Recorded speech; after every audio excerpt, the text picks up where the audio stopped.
Moin Freunde! Hier ist gerade ein Paket angekommen und zwar von Lone Rider, ein Motorradzelt. Ich bin super gespannt, das Ganze jetzt mal hier gleich auszupacken, den Inhalt in die Motorradtasche zu packen und dann fahren wir an den Ort, wo ich das Ganze mal aufbaue und wir schauen uns das einfach mal ein bisschen genauer an. Los geht's!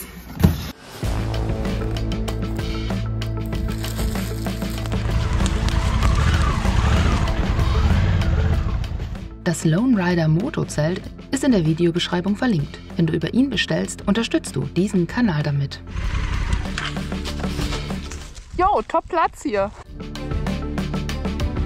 Also wir haben hier einmal das Zelt in dieser großen, mit Leuchtstreifen versehenen Verpackung und das Planen-Kit. Dazu gleich mehr. So, da ist das Zelt. Aha, was haben wir hier? Das ist wahrscheinlich die Ground Sheet, also die Plane für unten. Korrekt. Die Unterlegplane kann in das Vorzelt oder bei steinigem Boden unter das Schlafzelt gelegt werden und dient im Notfall als Hilfesignal. Ich brauchte sie bei diesem Einsatz nicht. Das Aluminiumgestänge in Flugzeugqualität kommt mit 2 längeren Stangen in Rot und einer kürzeren Stange in Schwarz. Sowie 20 Bodenheringe. Und? Oh geil, die haben sogar Felsheringe dabei. Das ist ja mega. Cool.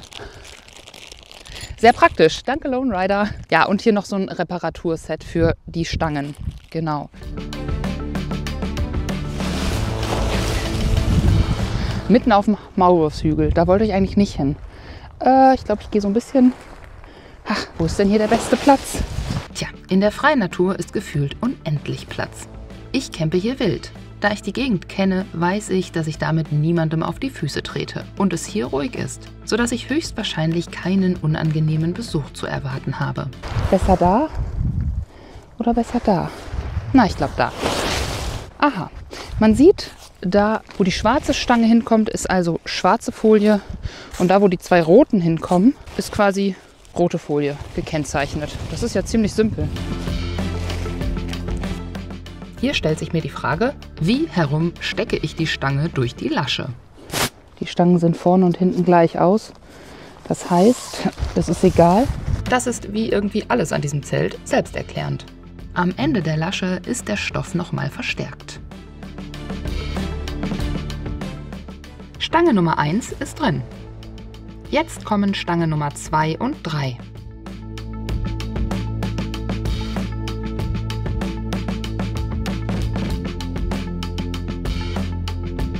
Und jetzt bin ich an einem Punkt, wo ich sage, ich stecke das Ganze auch mal bis unten rein. Ah ja, gut, das sieht ja easy aus.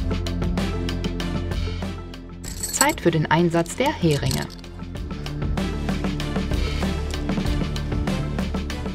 Zunächst befestige ich ein Ende des Zeltes mit einem Hering, ziehe es wie eine Ziehharmonika auseinander und stelle fest...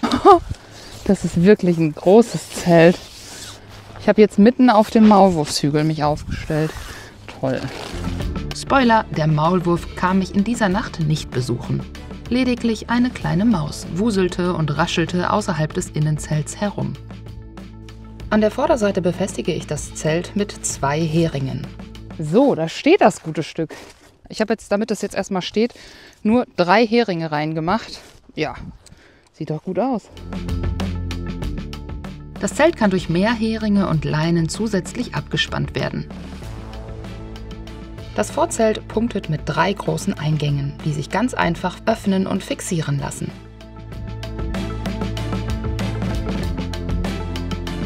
So, dann wollen wir mal eintreten in die gute Stube. Das Innenzelt hat insgesamt 3 Eingänge, 2 zum Vorzelt und einer nach hinten raus. Jeder davon ist mit einem Moskitonetz ausgestattet. Oh mein Gott, ist das ein Riesenteil. Krass, Mann. Also so ein Riesenzelt habe ich wirklich noch nie besessen. Toll. Oh Mann, ich freue mich auf die Nacht. So, und jetzt würde ich mal sagen, schauen wir, ob das hier dann auch überhaupt passt mit der Afrika-Twin. Denn laut Herstellerangabe soll hier ins Vorzelt ein Motorrad passen. Und das will ich natürlich jetzt mal ausprobieren. Man hat hier überall Stauraum. Das Schöne ist hier, die Taschen, die nutze ich mal direkt, um da so ein paar Sachen reinzutun. Zack.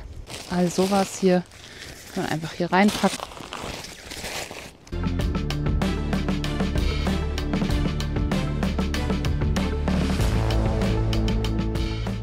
Das Innenzelt ist eingehängt. Wer noch simpler unterwegs ist, der lässt es einfach weg und hat ein großes Partyzelt.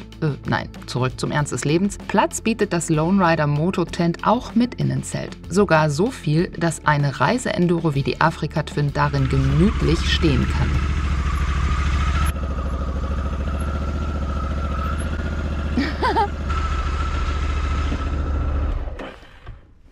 Hey, wow. So, Tweenie, was sagst du dazu? Hä? So, dann werde ich mich jetzt mal einrichten für die Nacht. Viel braucht man ja nicht. Isomatte und Schlafsack. Ja, okay, trinken ist auch ganz wichtig, ne? Und ein Kulturbeutel zum Zähneputzen. Haha, das war's. Zu zweit wird es hier super entspannt sein. Und alleine ist es natürlich der Oberluxus. Und den gönne ich mir heute Nacht. Ich schlafe heute Nacht alleine. Es ist zwar Anfang Februar mit -3 Grad und ich könnte jemanden, der mich wärmt, gut gebrauchen. Aber ein guter Schlafsack wird die Nacht dennoch kuschelig warm machen. Das Schöne ist, wenn man im Winter zeltet, dann braucht man keine Sorgen um irgendwelche Insekten haben, weil die sind alle im Winterschlaf. Das Material von Außenzelt und Boden ist zwar ultra leicht, und dennoch reißfest, UV-beständig, feuerhemmend und mit einer Wassersäule von 10.000 mm. Der Schlafbereich hat 4 Taschen, um zum Beispiel ein Handy zu verstauen. Das eben angesprochene Planenkit enthält 2 Aluminiumstangen, Seile und Heringe. Damit lassen sich die Eingänge zu schattenspendenden Abdächern verwandeln. So wie ich es hier mit dem Fronteingang mache, lassen sich auch die anderen beiden Eingänge des Vorzeltes aufstellen. Der Aufbau ist leicht und erklärt sich von selbst. Wer mehrere dieser Kits besitzt, kann auch alle Eingänge gleichzeitig als Abdach nutzen. Gewicht des Planenkits 380 Gramm.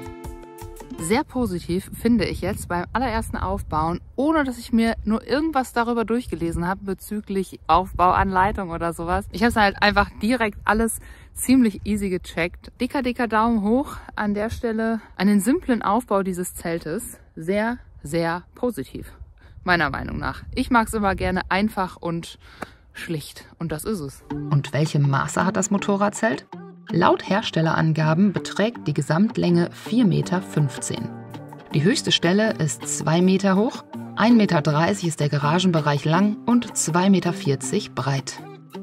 Der Schlafbereich ist 1,40 Meter lang und 2 Meter breit.